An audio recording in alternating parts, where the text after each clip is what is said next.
కేంద్ర ప్రభుత్వం అప్పు ఇవ్వకపోతే మరి తెలంగాణ అభివృద్ధి ఎలా జరుగుతుంది? మరి రేవంత్ రెడ్డి ఎలా చేస్తాడు అభివృద్ధి? ఏం లేదు, ఇంకొక 2 సంక్షేమ పథకాలు ఎక్కువ ఇస్తే అభివృద్ధి అనేది జరుగుతుంది. ఇక నేను అడ్డమైన హామీలు ఇచ్చినాము, మన నోటికి వస్తే ఎంతైనా హామీలు ఇస్తాం మేము. ఇక రేపో మాపో అందరూ ప్రజలందరూ ఇంట్లో వండుకొని ఉంటే వాళ్ళకు టిఫిన్, అన్నము, రాత్రిపూట మందు, రాత్రిపూట బిర్యానీ కూడా పంపిస్తామని చెప్పి మళ్ళీ హామీ ఇవ్వడానికి ఒక పని. ఇలా గవర్నమెంట్ నడవాలంటే ఉత్సాహమీ లేదండి. సరే ఎంతవరకు ఇవ్వాలో అంతవరకు ఇవ్వండి, కానీ మొత్తం గవర్నమెంట్ ఫ్రీగా ఇస్తామని చెప్పేసి అన్ని గవర్నమెంట్ సంక్షేమాలు ఫ్రీ ఇస్తా అంటే రాష్ట్ర ఖజానాకు ఇబ్బంది పడే అవకాశం ఉంటుంది. రాష్ట్ర ఇన్కమ్ ఏ విధంగా వస్తుందని చెప్పేసి అడుగుతా ఉన్నా. ఇలా గవర్నమెంట్ కి అయితే ఇన్కమ్ రావాలి కదా, గవర్నమెంట్ కి ఇన్కమ్ రావాలి కాబట్టి కంపల్సరీ అన్ని ఫ్రీ ఇచ్చినాక నీకు ఇన్కమ్ ఎట్లా వస్తుంది?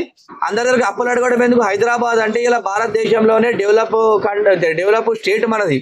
ఇలా ఇంత డెవలప్ ఉన్న స్టేట్ ని ఈ ఉచిత పథకాలు ఇచ్చి రాష్ట్రం మొత్తం అభివృద్ధిని మొత్తము డౌన్ చేసి ఇలా ప్రజలకు అనేక మంది ఇబ్బందులు చేస్తున్నారు. ఇలా చెప్తే సిగ్గుపోతుంది అన్న.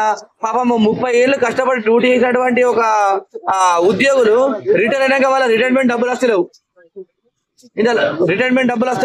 వాళ్ళు ఎంత ఘోరంగా ఉన్నారు ఉద్యోగులు. ఇలా గవర్నమెంట్ నడవాలంటే ఏంటంటే ఉద్యోగులకు చాకచక్యమైనటువంటి జీతాలు ఇచ్చి ఇలా ప్రభుత్వ ఉద్యోగులు మంచిగా చూసుకుంటేనే గవర్నమెంట్ నడుస్తుంది.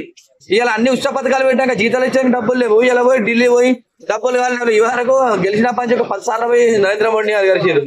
10 సార్లు వెళ్ళినా కూడా ఎందుకు మనకి బిల్లు ప్రవేశపెట్టలేదు, కూడా ఎందుకు ఫండ్స్ ఇవ్వట్లేదు మరి తెలంగాణ? ఇప్పుడు వాళ్ళకు ఎన్డీఏ ప్రభుత్వం ఉన్న రాష్ట్రాలలో మాత్రం ఇస్తారు.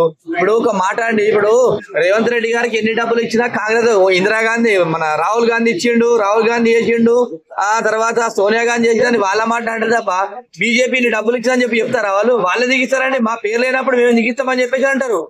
వాళ్ళు ఇచ్చినప్పుడు నేరుగా ఇచ్చినటువంటి డబ్బులు వాళ్ళు ఇచ్చే నిధుల్ని కూడా ప్రజలకు తెలియపరచాలి కదా. మీరు ఏం చేసినా కూడా వాళ్ళదే ఉంటుందని చెప్పేసి వాళ్ళు ఇవ్వరు. ఎందుకంటే వాళ్ళకి ఎన్డీఏ ప్రభుత్వం ఉన్న కానీ ఆంధ్రప్రదేశ్ రాష్ట్రానికి చాలా అంటే చాలా డబ్బులు ఇచ్చారు. ప్రాజెక్టులు కట్టడానికి 50,000 కోట్లు ఇచ్చారు.